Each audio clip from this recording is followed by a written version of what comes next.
Hello दोस्तों, नमस्कार। स्वागत है एक बार फिर से आप सभी का अपने प्रिय चैनल पर। दोस्तों आपको बताते जो अभी की सबसे बड़ी खबर आ रही है, जहां पर संयुक्त राष्ट्र में अपना भारत सुरक्षा परिषद में भी अमेरिकी दबाव के आगे नहीं झुका। जी हां दोस्तों, भारत ने दिया रूस का साथ और यूक्रेन को लेकर कोई बात नहीं बोली दोस्तों, जिसके बाद रूस ने खुद भारत को बहुत बहुत धन्यवाद और थैंक यू बोला है। जी हाँ दोस्तों, बताएंगे आपको अभी की सबसे बड़ी खबर, जहाँ पर भारत ने पहली बार नहीं बल्कि हर बार ये दिखाया है दोस्तों पूरे विश्व को कि भारत किसी के दबाव में नहीं आता। जी हाँ दोस्तों, बताएंगे पूरी बात क्या है। और उससे भी बड़ी खबर आपको बताएंगे, जहां पर अरुणाचल के किशोर को चीन में घुसने के बाद दोस्तों बिजली के झटके और लात घूसों से की गई थी पिटाई। जी हाँ दोस्तों, बहुत बड़ा खुलासा हुआ है दोस्तों, स्वयं उन्होंने ये खुलासा किया है। अरुणाचल प्रदेश से खोने के बाद जब चाइना पहुंचे तो उनको वहां पर बिजली के झटके दिए गए और लात घूसों से उनकी पिटाई की गई थी दोस्तों। बताएंगे चाइना ने क्यों इस बात को छुपा कर रखा था अब तक।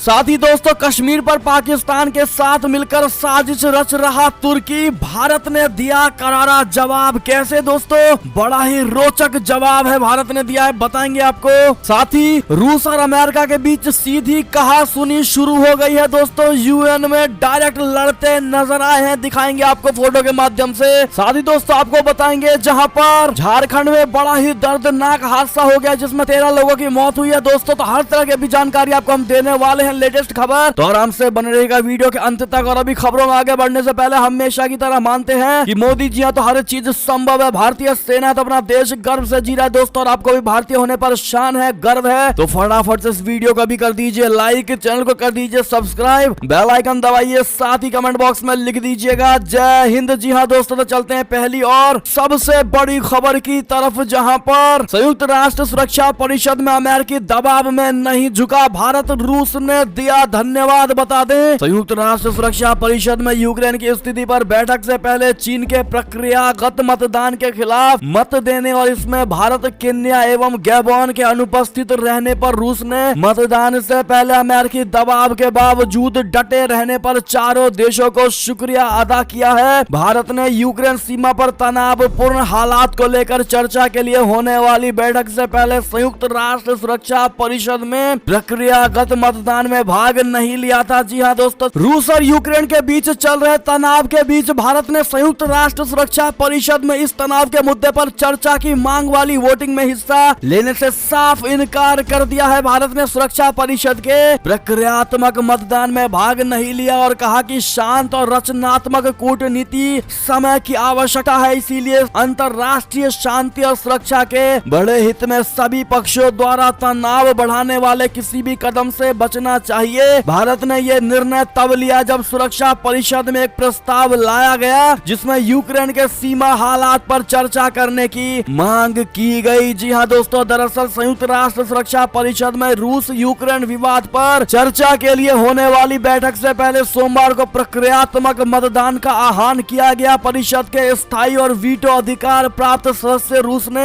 यह निर्धारित करने के लिए एक प्रक्रियात्मक वोट का आह्वान किया कि क्या खुली बैठक आगे बढ़नी चाहिए। अमेरिका के अनुरोध पर हुई बैठक को आगे बढ़ाने के लिए परिषद को 9 मतों की आवश्यकता थी। रूस और चीन ने बैठक के खिलाफ मतदान किया, जबकि भारत, गैबोन और केन्या ने भाग ही नहीं लिया। जी हाँ दोस्तों, इसके बाद रूस ने भारत को थैंक यू बोला है। जी हाँ दोस्तों, यानी कि दोस्तों इससे साफ जाहिर है कि भारत कभी भी किसी के चापलूसी में नहीं रहता और भारत ने हमेशा से अपना अलग ही स्टैंड लिया है दोस्तों, कभी किसी के दबाव में नहीं झुका है। और ऐसे में अगर आपको भी फिर से ये एहसास हुआ दोस्तों कि भारतीय होने पर गर्व है, तो इस वीडियो को जरूर लाइक कर दीजिएगा। जिन्होंने लाइक नहीं किया और कमेंट में लिखकर अवश्य बताइएगा। बढ़ते अगली बड़ी खबर की तरफ दोस्तों, जहां पर अरुणाचल से गायब उस युवक का मामला फिर एक बार चर्चा में है दोस्तों। मिराम के पिता ने लगाया गंभीर आरोप, चीनी सेना ने उनके बेटों को लातों से मारा, घूसों से मारा और उनको दिया है बिजली का शॉक। जी हाँ दोस्तों, अरुणाचल प्रदेश से कथित रूप से चीनी सेना द्वारा अपहरण किए गए युवक के मामले में चौंकाने वाली बात सामने आई है। युवक मिराम तेरान के पिता ओपांग तेरान ने आरोप लगाया है कि चीनी सेना ने उनके बेटे को मानसिक व शारीरिक यातनाएं दी है। इस कारण मिराम अभी भी सदमे में है दोस्तों। उन्होंने बताया है कि चीन की पीपुल्स लिबरेशन आर्मी ने उनके बेटे के साथ मारपीट की है। मिराम के पिता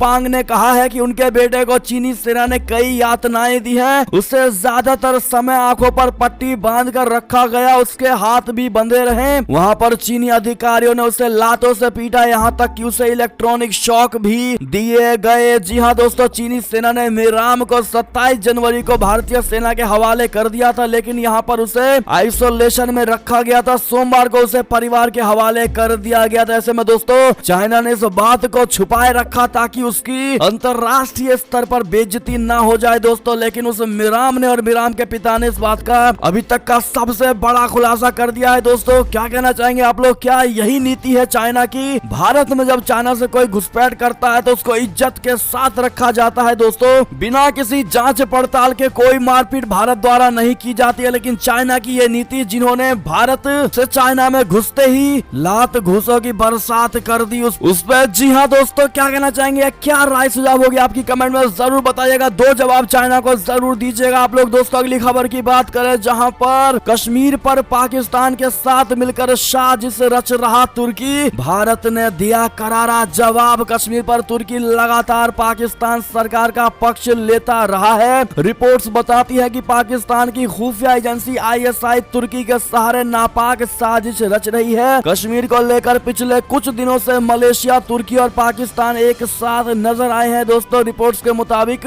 तुर्की के राष्ट्रपति एर्दोगान की मदद से ISI भारतीय मुस्लिमों के बीच अपनी पैठ बढ़ाना चाह रहा है और दुनिया में भारत की विदेश नीति को लेकर संदेह पैदा करना चाहता है। खुफिया रिपोर्ट्स में बताया गया है कि पाकिस्तान के बाद अब तुर्की भारत विरोधी गतिविधियों का सेंटर बनता जा रहा है। इससे पहले पाकिस्तान, सऊदी अरब और संयुक्त अरब अमीरात जैसे देशों के जरिए भारत विरोधी गतिविधियों को अंजाम दे रही थी, लेकिन पिछले कुछ सालों में इन देशों के साथ संबंध लगातार बेहतर हुए हैं। ऐसे में पाकिस्तान एक नए साख के तलाश में है दोस्तों, जो तुर्की पर जाकर खत्म दिखाई होता दे रहा है। दोनों देशों के बीच हालिया सालों में खुफिया सूचनाओं में भी बढ़ोतरी हुई है। ऐसे में दोस्तों भारत करारा जवाब देता नजर आ रहा है इन दोनों देशों को। अगली खबर की बात करें, जहां UN में रूस अमेरिका के बीच सीधी कहा सुनी। जी हाँ दोस्तों, यूक्रेन पर बैठक बुलाने का अमेरिकी प्रस्ताव सुरक्षा परिषद में पास हो गया। हालांकि भारत ने मतदान में हिस्सा नहीं लिया। बैठक में दोनों पक्षों के बीच जमकर बहस हुई। संयुक्त राष्ट्र सुरक्षा परिषद में सोमवार को माहौल उस वक्त गर्म हो गया जब अमेरिका और रूस के राजनयिक सीधे बहस में उलझ गए। रूस ने पश्चिमी देशों पर यूक्रेन को लेकर तनाव बढ़ाने का आरोप लगाया। रूस ने कहा कि अमेरिका ने यूक्रेन में खालिस नात्सियों को सत्ता में बैठा दिया है। अमेरिकी राजदूत लिंडा थॉमस ग्रीनफील्ड ने जवाब में कहा कि यूक्रेन की सीमा पर 1 लाख रूसी सैनिकों का जमावड़ा पिछले कई दशकों में यूरोप में सबसे बड़ा है। जी हाँ दोस्तों, अगली खबर की बात करें, जहां पर रूस ने यूक्रेन पर अगर हमला किया तो कतर से मिलेगी बड़ी ताकत। जी हाँ दोस्तों, अमेरिका ने बनाया ये नया प्लान। क्या है? अमेरिकी राष्ट्रपति जो बाइडेन ने सोमवार को कहा है कि वो कतर को संयुक्त राज्य के प्रमुख गैर नाटो सहयोगी के रूप में नामित करेंगे। एक ऐसा पदनाम जो खाड़ी राष्ट्र कतर में अधिक सुरक्षा, सहयोग और निवेश का रास्ता साफ करेगा। जो बाइडेन और कतर के अमीर शेख तमीम बिन हमद अल के बीच दोस्तों ये मुलाकात ऐसे समय में हो रही है जब इस बात की आशंका जताई जा रही है कि यदि रूस यूक्रेन पर हमला करता है तो यूरोप में बिजली आपूर्ति बाधित हो सकती है। इस समस्या से निपटने के लिए अमेरिका और उसके यूरोपीय सहयोगी यूरोप की ऊर्जा आवश्यकताओं को पूरा करने के लिए आकस्मिक योजनाएं बना रहे हैं। जी हाँ दोस्तों, अगली खबर की बात करें, जहां पर खिसियाया हुआ पाकिस्तान अब भारत पर फिर से भड़क उठा है। दोस्तों अमेरिका ने आतंक समर्थक मसूद खान को नहीं बनने दिया राजदूत। तो जी हाँ दोस्तों, अमेरिकी सांसद स्कॉट पेरी ने अमेरिकी राष्ट्रपति जो बाइडेन को चिट्ठी लिखकर पाकिस्तान के अगले राजदूत के तौर पर मसूद खान को खारिज करने की अपील की है। मसूद खान की नियुक्ति पर उन्होंने गंभीर चिंता जताई है। उन्होंने मसूद को आतंकवाद के साथ सहानुभूति रखने वाला बताया है। अब इस बेइज्जती के बाद पाकिस्तान भारत को इस मामले में घसीटने की कोशिश कर रहा है। जी हाँ दोस्तों, इस पूरे मामले पर पाकिस्तानी विदेश मंत्रालय के प्रवक्ता ने अपनी बात रखी है। दोस्तों प्रवक्ता ने मीडिया से बातचीत करते हुए कहा है कि ये निंदनीय दावे और निराधार आरोप लगाने के लिए फेक न्यूज का इस्तेमाल करके पाकिस्तान और पाकिस्तान के प्रतिनिधि को बदनाम करने के लिए बड़े भारतीय दुष्प्रचार अभियान का एक हिस्सा है। उन्होंने मसूद खान की सफाई में कहा है कि मसूद का बहुपक्षीय और द्विपक्षीय कूटनीति दोनों में 40 सालों से अधिक का अनुभव है। मसूद बेहद बेहद कुशल राजनयिक है। जी हाँ दोस्तों, देखा आपने, इसके पीछे भी भारत को ही कोसने की कोशिश कर रहा है पाकिस्तान, और भारत पर ही दुष्प्रचार के बड़े आरोप लगा रहा है। जी हाँ दोस्तों, ऐसे में आपकी क्या राय सुझाव होगी कमेंट करके जरूर बताइएगा, जवाब पाकिस्तान को जरूर दीजिएगा। अब चलते हैं दोस्तों अगली बड़ी खबर की तरफ, जहां जम्मू कश्मीर में लगातार सुरक्षा बलों को निशाना बना रहे हैं आतंकी। शोपिया में आतंकवादियों ने पुलिस कर्मियों को मारी गोली। जी हाँ दोस्तों, जम्मू कश्मीर के शोपिया जिले में मंगलवार को आतंकवादियों ने एक पुलिस कर्मी को गोली मारकर घायल कर दिया है। दोस्तों, पुलिस अधिकारियों ने कहा है कि आतंकवादियों ने जम्मू कश्मीर पुलिस के एएसआई शब्बीर अहमद को दक्षिण कश्मीर जिले के अमशीपोरा में उसके घर के पास गोली मारी है। गोली मारने के बाद आतंकवादी वहां से फरार हो गया। उन्होंने कहा कि घायल एएसआई अहमद को पास के अस्पताल लेकर जाया गया है, जहां उसे श्रीनगर के SMSH अस्पताल रेफर कर दिया गया है। दोस्तों, ऐसे में बढ़ते अगली खबर की तरफ, जहां भारत नेपाल के बीच रिश्ते होंगे और भी ज्यादा मजबूत और मधुर। धारचूला में महाकाली नदी पर जल्द शुरू होगा पुल निर्माण कार्य। जी हाँ दोस्तों, भारत और नेपाल ने मंगलवार को उत्तराखंड के धारचूला में महाकाली नदी पर पुल के निर्माण के लिए एक समझौता ज्ञापन पर हस्ताक्षर किया है। भारत और नेपाल के बीच व्यापारिक, सांस्कृतिक और पारिवारिक संबंधों को देखते हुए पुल निर्माण की घोषणा कर दी गई है। भारतीय दूतावास द्वारा जारी एक बयान के मुताबिक नेपाल में भारतीय राजदूत विनय मोहन क्वात्रा और नेपाल के भौतिक बुनियादी ढांचा और परिवहन मंत्रालय के सचिव रविंद्र नाथ श्रेष्ठ ने परिवहन मंत्री रेणु कुमारी यादव की उपस्थिति में समझौता ज्ञापन पर हस्ताक्षर किए हैं। जी हाँ दोस्तों, परिवहन मंत्रालय के जानकार सूत्रों ने बताया है कि भारत पुल के निर्माण की पूरी लागत वहन करेगा और पुल के लिए विस्तृत परियोजना रिपोर्ट तैयार करने का काम पहले से ही पूरा कर लिया गया है। इस पर आपकी क्या राय सुझाव होगी दोस्तों कमेंट में जरूर बताइएगा। बढ़ते अगली खबर की तरफ, जहां गुजरात से 60 किलोमीटर दूर चीनी कंपनी को मिला अरबों डॉलर का काला सोना, पाकिस्तान हुआ माला माल। जी हाँ दोस्तों, भारत में गुजरात की सीमा से मात्र 60 किलोमीटर की दूरी पर थार पारकर इलाके में पाकिस्तान को काला सोना कहे जाने वाले कोयले का विशाल भंडार मिला है। दोस्तों, इस कोयले की खोज चीन की एक कंपनी ने की है। दोस्तों, पाकिस्तान के सिंध प्रांत के सीएम मुराद अली शाह ने बताया है कि कोयले का ये कुल भंडार करीब 3 अरब टन का है, जो 5 अरब बैरल कच्चे तेल के बराबर है। दोस्तों, उन्होंने बताया है कि ये प्रांत की सरकार के लिए दूसरी बड़ी सफलता है। जी हाँ दोस्तों, मुराद अली शाह ने कहा है कि थार पारकर के कोयले के ब्लॉक में एक में 3 अरब टन कोयले का भंडार मिला है। ये 5 अरब बैरल कच्चे तेल के बराबर है। दोस्तों, आप देख पा रहे होंगे कितना ज्यादा फायदा चीनी कंपनी को मिला है दोस्तों, और पाकिस्तान भी इसके साथ माला माल होता हुआ नजर आ रहा है। यानी कि कहीं ना कहीं इस पर चाइना जरूर अपना हक जताएगा। क्या कहते हैं आप लोग दोस्तों कमेंट करके जरूर बताइएगा। अगर आपको भी लगता है दोस्तों कहीं ना कहीं इसके लिए भी ये दोनों लड़ते फिरेंगे दोस्तों, तो अपना सुझाव जरूर दीजिएगा। अगली खबर की बात करें, जहां डिफेंस सेक्टर के लिए मोदी सरकार ने खोला पिटारा, चीन को रोकने के लिए हिंद महासागर में बनेगा चक्रव्यूह। जी हाँ दोस्तों, मोदी सरकार ने साल 2022-23 का बजट पेश कर दिया है, आप सभी जानते होंगे, और मोदी सरकार का ये बजट खास तौर पर डिफेंस सेक्टर पर फोकस है और हिंद महासागर में चक्रव्यूह बनाने की तैयारी खास तौर पर कर दी गई है। दोस्तों, चीन लगातार हिंद महासागर में घुसपैठ करने की कोशिश कर रहा है और पिछले कुछ सालों में पाकिस्तान भी चीन के कंधे पर चढ़कर हिंद महासागर में घुसने की फिराक में है। लिहाजा मोदी सरकार ने हिंद महासागर में रक्षा कवच चढ़ाने की पूरी तैयारी कर ली है। जी हाँ दोस्तों, भारत सरकार की पूरी कोशिश रक्षा क्षेत्र में आत्मनिर्भर बनने की, और मोदी सरकार ने इस साल भी देश का रक्षा बजट बढ़ा दिया है दोस्तों। और भारतीय वित्त मंत्री निर्मला सीतारमण ने इसकी बड़ी घोषणा कर डाली है कि देश के बजट का एक बड़ा हिस्सा रक्षा क्षेत्र में भारत को आत्मनिर्भर बनाने की, और मोदी सरकार ने रक्षा बजट का भी एक बड़ा हिस्सा घरेलू उपकरणों को बनाने और स्वदेशी हथियार के निर्माण पर खर्च करने का फोकस रखा है। और भारत सरकार की कोशिश रक्षा क्षेत्र में रिसर्च और डेवलपमेंट को बढ़ाने पर रखा गया है, ताकि आने वाले सालों में भारत में खुद उन्नत हथियारों का निर्माण किया जा सके। जी हाँ दोस्तों, ऐसे में मोदी सरकार के इस बड़े फैसले का अगर आप भी समर्थन करते हैं और मानते हैं दोस्तों कि देश ही सुरक्षित नहीं रहेगा तो हम क्या सुरक्षित रहेंगे, और इस मामले में मोदी सरकार नंबर 1 है, मोदी सरकार बेस्ट है, तो कमेंट में जरूर लिखकर बताइएगा दोस्तों कि आप उनके फैसले का समर्थन करते हैं। साथ ही दोस्तों आपको बता दें, जहां पर प्रदर्शन प्रदर्शनकारियों को कनाडा के प्रधानमंत्री जस्टिन ट्रूडो की दो टूक कहा, हम डरे नहीं। जी हाँ दोस्तों, जस्टिन ट्रूडो ने अब तोड़ डाली है चुप्पी और कहा कनाडा के ट्रक चालक दे रहे हैं घृणा भरे भाषण, नहीं करूंगा उनसे मुलाकात। जी हाँ दोस्तों, बता दें भारत में किसानों के मुद्दे पर बिना मांगी सलाह देने वाले कनाडा के प्रधानमंत्री जस्टिन ट्रूडो ने राजधानी ओटावा में 50,000 ट्रक चालकों की ओर से किए जा रहे प्रदर्शन पर चुप्पी तोड़ डाली है। कनाडा के पीएम ने कहा है कि ये ट्रक चालक घृणा से भरे भाषण दे रहे हैं और इस वजह से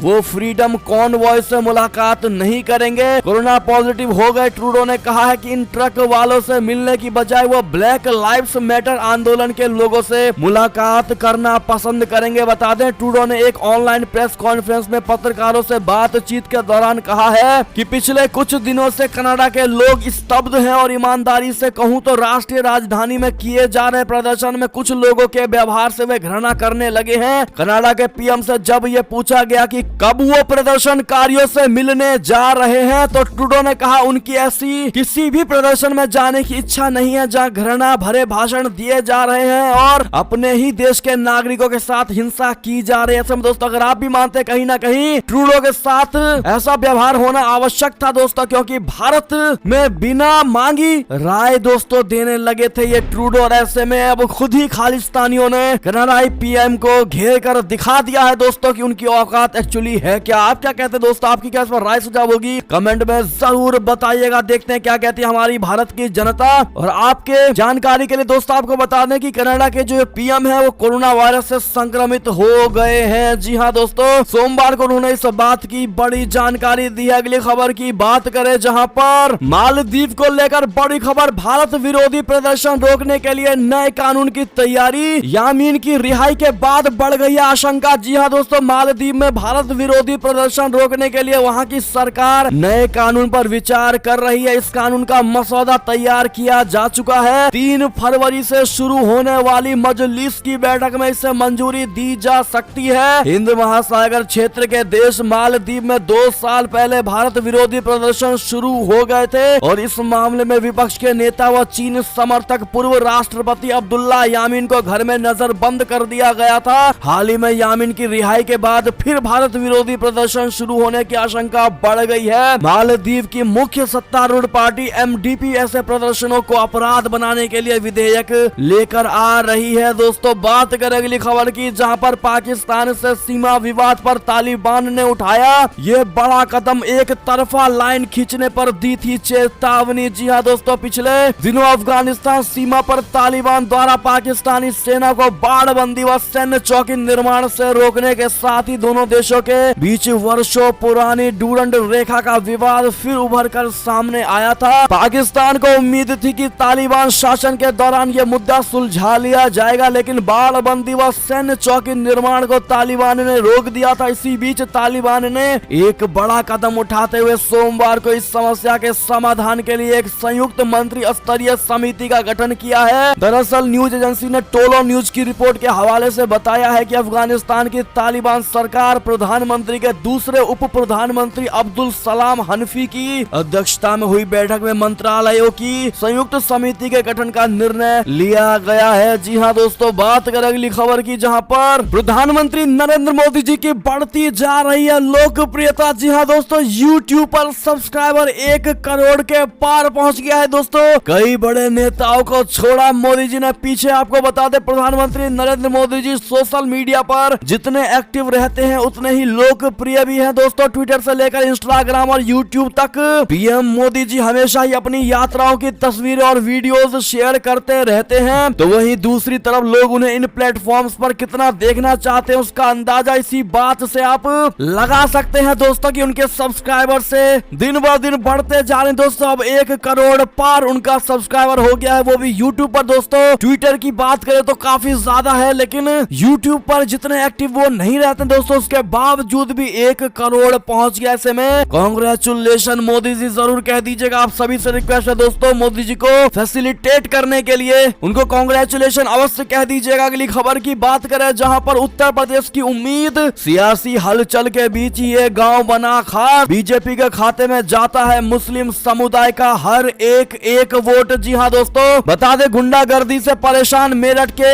सीहोर विधानसभा नगला साहू गांव के लोग भाजपा को वोट देने का मन बना चुके हैं। लोगों का कहना है कि सपा सरकार में गुंडागर्दी होती थी जो भाजपा ने बंद करा दी है। दरअसल यहाँ के लोगों का कहना है कि जब सपा की सरकार थी तब शाहिद मंजूर ने गांव में लड़ाई झगड़े कराए, कई लोगों की हत्या भी करा दी और जब से भाजपा सरकार आई है तब से गांव में अपराध पर लगाम लगा हुआ है। इतना ही नहीं, भाजपा के कार्यकाल में गांव में सड़क का निर्माण भी हुआ है और स्कूल भी बेहतर बने हैं। ग्रामीणों ने बताया है कि जब हमारे घर की महिलाएं बाहर जाती थी तो लड़के छेड़छाड़ करते थे और फफ्तियां फंसते थे जिसे महिलाएं बाहर नहीं जाती थी, लेकिन अब ऐसा कुछ भी नहीं है। ऐसे में दोस्तों 99% मुस्लिम आबादी है उस गांव में, नगला गांव में दोस्तों, लेकिन अब ज्यादातर लोग भाजपा को पसंद करने लगे हैं दोस्तों और उन्होंने कहा है कि वो भारतीय जनता पार्टी को ही वोट देंगे। इस पर आपकी क्या राय प्रतिक्रिया होगी दोस्तों, कमेंट में जरूर बताइएगा। अगली खबर की बात करें जहां पर पूर्व सपा विधायक हाजी इकराम ने कहा मुस्लिमों के सबसे बड़े दुश्मन है अखिलेश यादव,